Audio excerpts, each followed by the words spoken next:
स्वागतम सुस्वागतम. नमस्कार श्रोते, राजश्री आणि कुणाल टॉक्स या मराठी युट्यूब चॅनलमध्ये मी कुणाल आपलं मनापासून सहर्ष स्वागत करतो. टॉक विथ कुणाल शो गौरव कार्याचा गौरव व्यक्तिमत्वांच्या विशेष मुलाखत सत्रामध्ये जे विशेष मान्यवर आपल्याला लाभलेले आहेत ते मान्य निवृत्ती आव्हाड सर, जे सहाय्यक उपायुक्त आहेत प्राप्तिकर विभाग, जबलपूर मध्य प्रदेशमध्ये सध्या कार्यरत आहेत. आणि आपल्या सर्वांनाच माहिती असेल, भाग एक ज्यांनी पाहिला असेल त्यांना सर्वांच माहिती की सरांचा 166 रँक आलेला आहे युपीएससी सीएसई 2020 मध्ये, आणि एक आय एस ऑफिसर ते आता झालेले आहेत. सर आपल्यासोबत आज ह्या टॉक शो मध्ये सर्व जे सिव्हिल सर्व्हिसेसची तयारी करण्याचे विद्यार्थी आहेत त्यांना एक विशेष मार्गदर्शन सर करणार आहेत.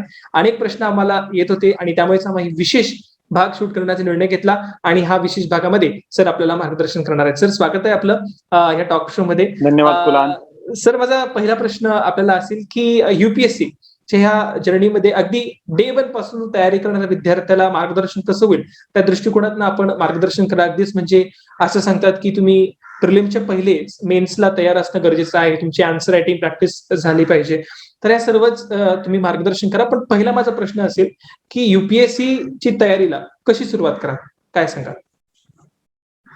आयडियली युपीएससीची तयारी अशी असावी की तुम्हाला सगळ्यात प्रथम आवड आहे का बाबा. ते पुस्तकं वाचल्यानंतर तुम्हाला आवड निर्माण झाली पाहिजे. उगाच आई वडिलांनी सांगितले किंवा दुसऱ्यांनी सांगितले का तुम्ही मोठा अधिकारी झाला म्हणजे खूप हवा असते, खूप पॉवर असते, ह्या गोष्टींना सोडून नक्कीच ते असेल ते बाय प्रोडक्ट आहे एक्झामिनेशनचं, पण तुम्हाला करण्यासाठी रुची आहे का, इंटरेस्ट. दुसरी गोष्ट काय करायचं, तर जे मराठीतनं करतात त्यांनी स्टेट बोर्डची पुस्तकं वाचावी. जे इंग्लिश मधून वाचते ते करतायत त्यांना एनसीआरटी खूप चांगली पुस्तकं, म्हणजे हिस्ट्री, जॉग्राफी अशा विषयांना तुम्हाला एक बेसिकली हात घालायचा किंवा काय नेमकं जॉग्राफीत काय अपेक्षा आहे, हिस्ट्रीत काय अपेक्षा आहे, पॉलिटीमध्ये काय आहे आणि इकॉनॉमिक्स मध्ये काय. तर या सगळ्या गोष्टी तुम्ही एकदा एनसीआरटी मधनं वाचा आणि त्यानंतर तुम्ही कोणताही न्यूजपेपर सिलेक्ट करा. इंडियन एक्सप्रेस असेल, द हिंदू असेल, मराठीमध्ये लोकसत्ता असेल किंवा दुसराही कोणता असेल, हे पेपर वाचण्याची एक सवय करा. जोपर्यंत तुम्हाला बाबा राज्यसभा काय, लोकसभा काय किंवा जीडीपी म्हणजे काय, इन्फ्लेशन म्हणजे काय किंवा आरबीआयचं काम काय, या बेसिक गोष्टी तुम्ही एनसीआरटीतनं वाचत नाही तोपर्यंत तुम्हाला वर्तमानपत्राचं आकलन होणार नाही. तर एनसीआरटी एकदा बेसिक वाचा, ते फाउंडेशन आहे. कोणती बिल्डिंग बांधताना फाउंडेशन कर.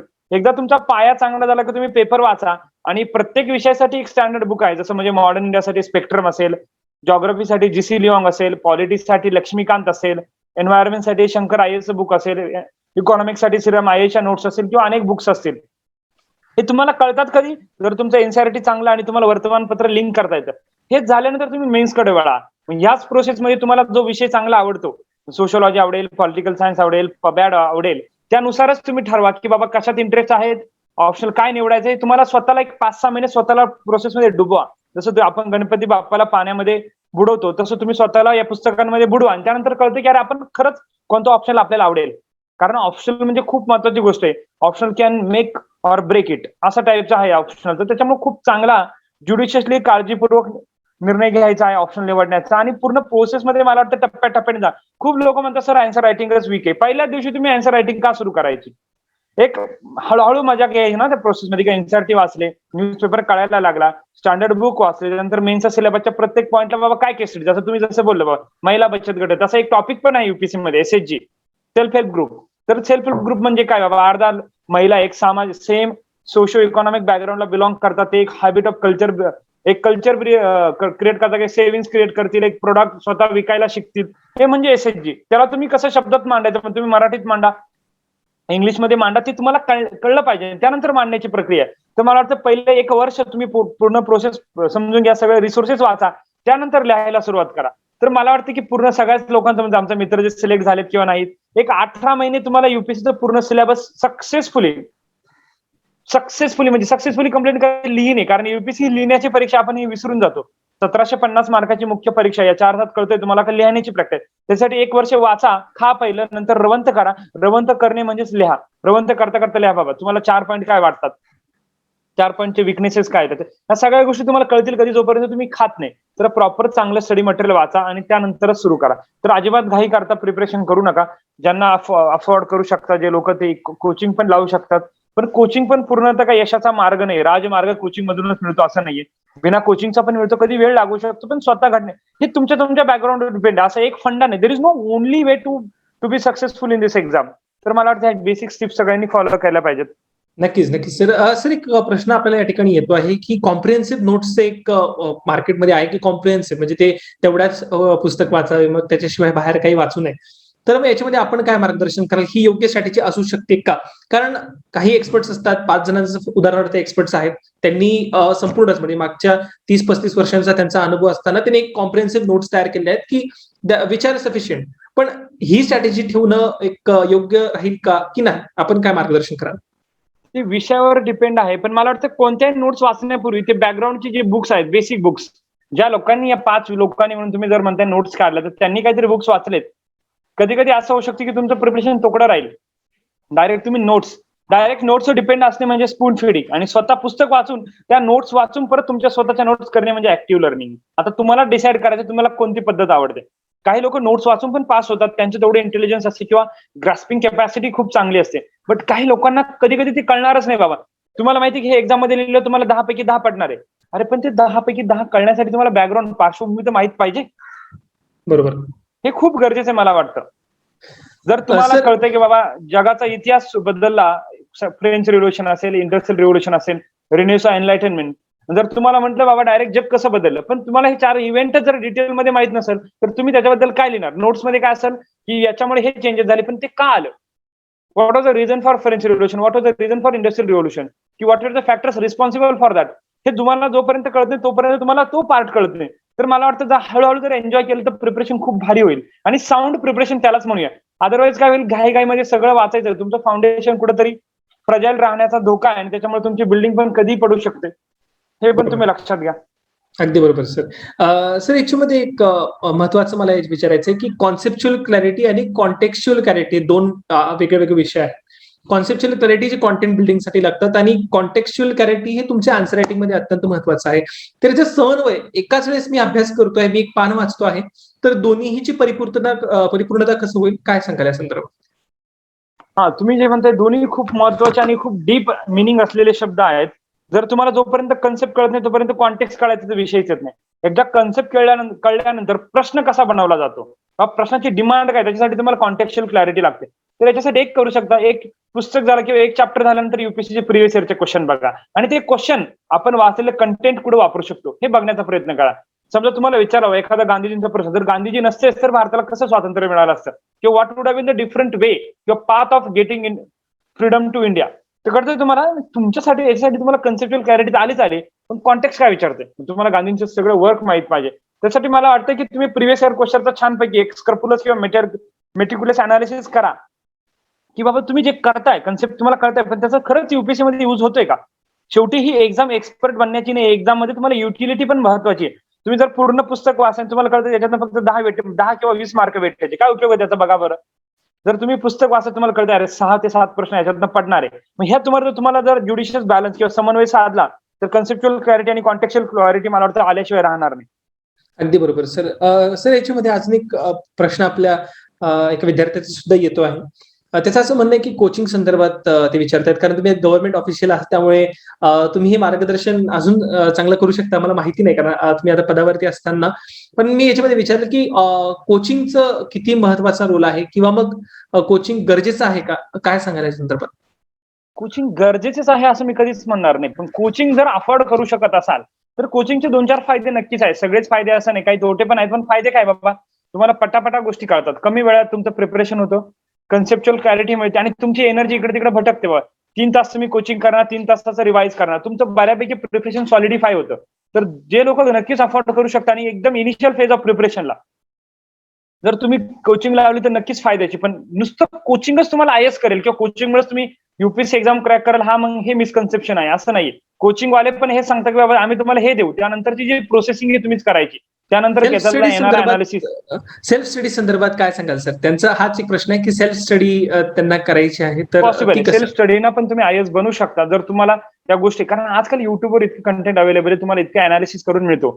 तर तुमच्या सिलेबसचा पॉईंट उठवायचा आणि त्याला युट्यूबवर सर्च करायचं, जर मिळालं तर झालं, कंटेंट मिळालं जागेवर, इतके बुक्स अवेलेबल. तर सेल्फ स्टडीने एवढं नक्कीच होऊ शकतं की बाकीच्यांपेक्षा 6 महिने तुम्हाला जास्त लागतील, पण सेल्फ स्टडीमध्ये तुम्हाला जास्त लक्षात राहील, कारण तुम्ही स्वतः ते मेहनत करून मिळवलेली.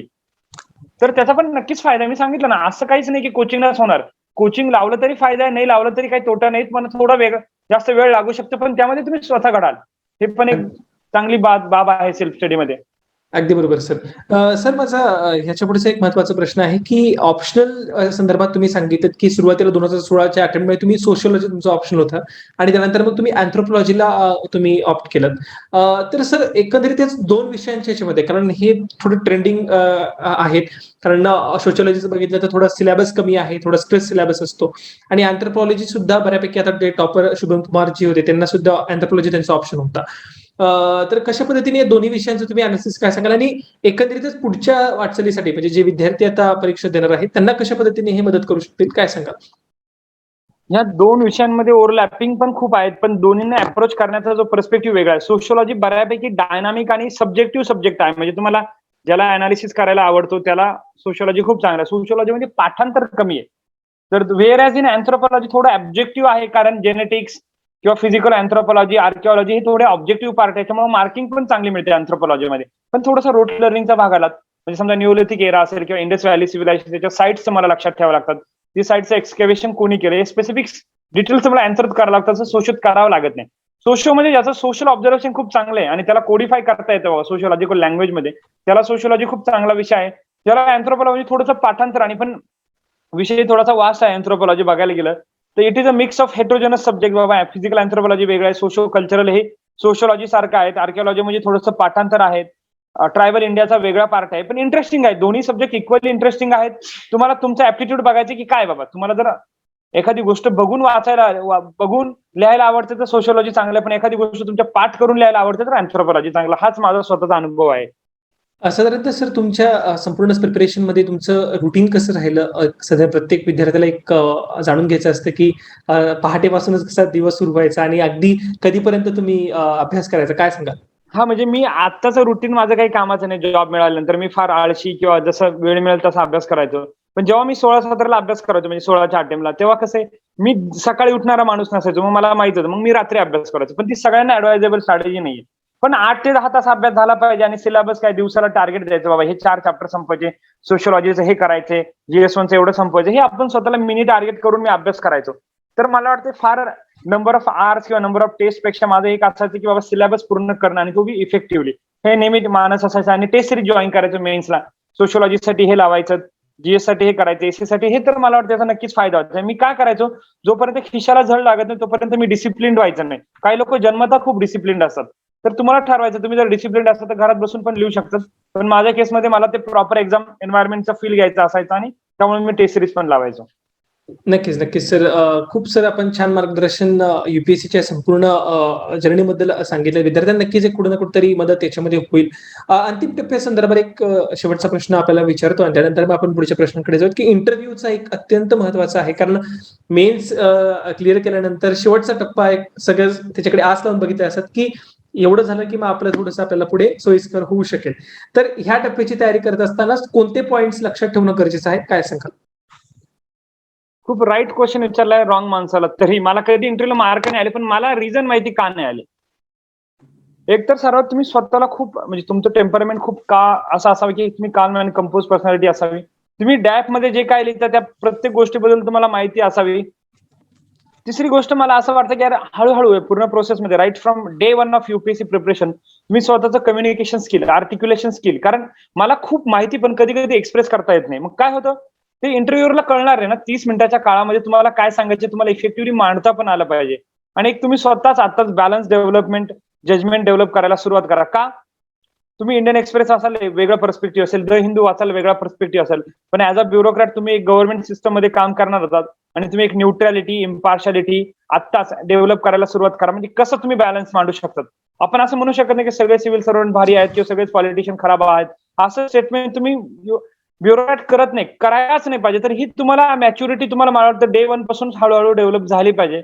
तर मला वाटतं interview is all about articulation, is all about temperament. तुम्ही कसे आहात, तुम्ही कशा अडचणींना सामोरे जाऊ शकतात, हे तुम्हाला शब्दात मांडता आलं तर मला वाटतं तुम्हाला छान मार्क पडतील. आणि इंटरव्ह्यूसाठी ऍज सच फार वेगळं प्रिपरेशनची गरज नाही. तुम्ही जे जनरल स्टडीज किंवा ऑप्शनल मध्ये वाचतात त्याचा तुम्हाला नक्कीच इंटरव्ह्यूला फायदा होतो.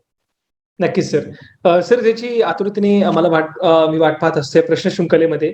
तो अत्यंत महत्त्वाचा प्रश्न सर, की डिसिजन इन पब्लिक इंटरेस्ट अत्यंत महत्त्वाचा आहे सर. हा प्रश्न मी प्रत्येक प्रशासकीय अधिकाऱ्यांना विचारतो, की डिसिजन इन पब्लिक इंटरेस्ट हा जोपर्यंत त्याला एक पॉझिटिव्ह अप्रोचकडे बघितलं जात नाही तोपर्यंत त्याचा एक उपयोग होऊ शकत नाही असं मला वाटतं.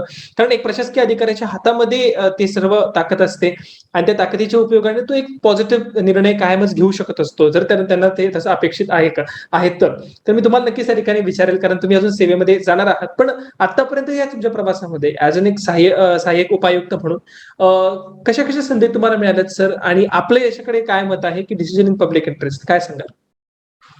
पब्लिक सर्वंटला खूप डिस्क्रिप्शन दिलं जातं. म्हणजे मी इन्कम टॅक्स बोलायला गेलो तर आम्हाला खूप केसेस स्क्रुटिनीसाठी येतात. त्यामध्ये किती ॲडिशन करायचे, कसं जजमेंट वापरायचं, कसा कायद्याचा वापर करायचा, ह्या सगळ्या गोष्टी तुम्हाला प्रत्येक सेवेमध्ये आयपीएस असेल, आयएएस मध्ये पण हेच करायचे. कायद्याला धरून तुम्हाला काम करायचं, पण डिस्क्रिप्शनचा पॉझिटिव्ह वापर करायचा. लार्जर इंटरेस्ट, आम्ही पब्लिकचे इंटरेस्ट बघतो. रेव्हेन्यू मध्ये पण असेल किंवा पोलीसमध्ये असेल किंवा आयएएस मध्ये पण असेल. लार्जर पब्लिक इंटरेस्ट अचीव्ह करण्याचा आमचा नेहमी टार्गेट असतो. आणि मला वाटतं की बाबा सिस्टम अशी आहे की रूल्स अँड रेग्युलेशन कधी कधी रिजिड वाटतात, पण कधी त्याची गरज काय आहे तुम्हाला आतमध्ये आल्यानंतर कळतं. दुरून आपल्याला सिस्टमला शिव्या देणार, सगळे लोक करप्ट आहेत किंवा सगळी सिस्टम खराब आहे, हे दुरून म्हणायला खूप सोपं वाटतं. जोपर्यंत तुम्ही त्यामध्ये पडत नाही आणि ते इम्प्रूव्ह करण्यासाठी स्वतः एफर्ट टाकत नाही तोपर्यंत तुम्हाला ते कळणार नाही. नक्कीच सिस्टम मध्ये काही फॉल्ट असेल, काही रिजिडिटी असेल, पण तुम्ही एक विचार करा, भारतासारखा मोठा देश कुठेतरी प्रशासकीय लोकांमुळे किंवा या सगळ्या ब्युरोक्रेसीमुळे चालतोय, तर ब्युरोक्रेसीमध्ये काहीतरी पॉझिटिव्ह बाजू असल्याशिवाय चालणार नाही. नक्कीच काही वाईट गोष्टी पण आहे, असं काही मी ऍक्सेप्ट करतो की बाकीच्या वाईट गोष्टी पण असतील, पण चांगल्या गोष्टी खूप आहेत. त्यामुळे कुठेतरी देशाचा एवढा मोठा जो आपला ओझा आहे त्या सगळ्या लोकांनी पेलवले, राजकारणी असेल, ब्युरोक्रेसी असेल, त्या सगळ्या लोकांनी आपल्या समन्वयाने एक कोआलिशन बनवतात आणि त्यांना काम केलं जातं. नक्कीच काही त्रुटी आहेत, त्याच जाण्यासाठी तुमच्या आमच्यासारख्या लोकांची गरज आहे. पुढे जाऊन आपण त्याच्यासाठी प्रयत्न केला पाहिजे, पण खूप जास्त आयडियालिस्टिक मी हे करणारच नाही किंवा जग बायनरीज मध्ये बघणं, मी चांगला म्हणजे सगळं वाईट आहे असं बघणं मला वाटतं कुठेतरी सोडलं पाहिजे. आणि सिस्टम मध्ये प्रॉब्लेम क्रिएटर बनण्यापेक्षा सोल्युशन ओरिएंटेड बना. ठीक आहे, सुरुवातीला तुम्हाला यश मिळेल असंच नाही, पण छोटं छोटं तरी काम करायला तरी सुरुवात केली तर मला वाटतं कुठेतरी बदल नक्कीच करू शकतो. आणि सकारात्मक दृष्टिकोन किंवा ऑप्टिमिस्टिक ऍटिट्यूड असणं फार गरजेचं आहे ब्युरोक्रॅटमध्ये. नक्कीच अडचणी येणार आहेत आणि येतात, आजही येतात, उद्या पण येणार आहे, पण त्याला कुठेतरी मला वाटतं की या गोष्टीची आधीच सवय करून घेतली पाहिजे. त्यासाठीच तुम्हाला ट्रेनिंग आहेत, त्यासाठीच प्रिपरेशन प्रोसेस तुम्हाला असं घडवते की you become so balanced and so humbled in the process. मला वाटतं खूप छान एक्सपिरियन्स आहे तोच. नक्कीच नक्कीच. तिथं मला ज्ञानेश्वरांची एक छान बोलत होतात सर, की दुरितांचे तिमिर जाव विश्व स्वधर्म सूर्य पाहो, जो जे वांछिल तो ते लाहो प्राणी जात. म्हणजेच पापरूपी अंधार नाहीसा होऊ दे, हीच पहिली प्रार्थना ज्ञानेश्वरांनी केली होती. आपणही तीच प्रार्थना करूयात सर. जगाची प्रार्थना आहे. नक्कीच नक्कीच सर. कारण आपल्यासारखे व्यक्तिमत्व प्रशासकीय सेवेमध्ये आहे, इतकं पॉझिटिव्ह अप्रोच आपल्यामध्ये आहे, तर नक्कीच भारत एक चांगल्या दृष्टिकोनातनं पुढे जाईल आणि जे डेव्हलपिंग आहे तर कधीतरी डेव्हलप्ड नेशन भारत होईल, हीच एक चांगली प्रार्थना. आणि आपण त्यासाठी परमेश्वराच्या चरणी प्रार्थना करूयात. सर, जाता जाताना आपल्यासाठी पुन्हा एकदा 2 शब्द मला या ठिकाणी आठवत आहेत की जिंदगी जीने का तरीका उन्हीं लोगों को आया है जिन्होंने अपनी जिंदगी में हर जगह धक्का खाया है, जमाया है सर्द रातों में खुद को, तपती धूप में खुद को तपाया है, वही हुए हैं सफलता, माफ करा, वही हुए हैं सफलता जिंदगी में जिन्होंने इतिहास रचाया है, जिन्होंने इतिहास रचाया. मला असं वाटतं की सर, तुम्ही तुमच्या प्रयत्नांनी तुम्ही जे प्रयत्नांची पराकाष्ठा केली सर, त्या माध्यमातून तुम्ही एक यशस्वीतेचा एक महामंत्र आम्हा सर्वांना दिलेला आहे. त्याच मार्गावरती आम्ही सर्व चालण्याचा प्रयत्न करू, हीच सदैवची या ठिकाणी व्यक्त करतो. मनापासून खूप खूप धन्यवाद सर, आपण आम्हाला या ठिकाणी वेळ दिलात. आणि विशेष म्हणजे सर्वच क्षेत्रातल्या मान्यवरांना आणि सर्वच व्यक्तिमत्वांना आपल्यापासून प्रेरणा मिळेल हीच अपेक्षा या ठिकाणी व्यक्त करतो. जाता जाताना हा व्हिडिओ जर आवडला असेल तर लाईक करा, चॅनलला सबस्क्राईब करा आणि आपले काही प्रश्न असतील ते आम्हाला कमेंट सेक्शन मध्ये कळवा. एक विशेष घोषणा या ठिकाणी करतो. कालच आपण जी घोषणा केली होती पुन्हा आजच्या व्हिडिओमध्ये मी घोषणा करणार, कारण हा व्हिडिओ आपल्याला 2 ते 3 दिवसांमध्ये नक्कीच दिसेल. श्रोतेहो, दिवाळीनंतर आपल्या ह्या प्रशासकीय सेवेच्या शृंखलेमध्ये अनेक नवनवीन मान्यवर आपल्याला मिळणार आहेत. त्या मान्यवरांच्या शृंखलेमध्ये प्रशासकीय अधिकारी, शैक्षणिक क्षेत्रातले, सामाजिक क्षेत्रातले, त्याचप्रमाणे आध्यात्मिक क्षेत्रातले सुद्धा अनेक व्यक्तिमत्व आपल्याला याच्यामध्ये दिसणार आहेत. त्यामुळे नक्कीच आपण या चॅनलला सबस्क्राईब करून ठेवा. आणि एक विशेष जी घोषणा आहे ती मी नक्कीच तुम्हाला पुढच्या व्हिडिओमध्ये कळवेल. तोपर्यंत आपल्या सर्वांना मनापासून खूप खूप धन्यवाद. कर दिखाओ कुछ ऐसा की दुनिया करना चाहे आपके जैसा. मनापासून खूप धन्यवाद सर. थँक्यू.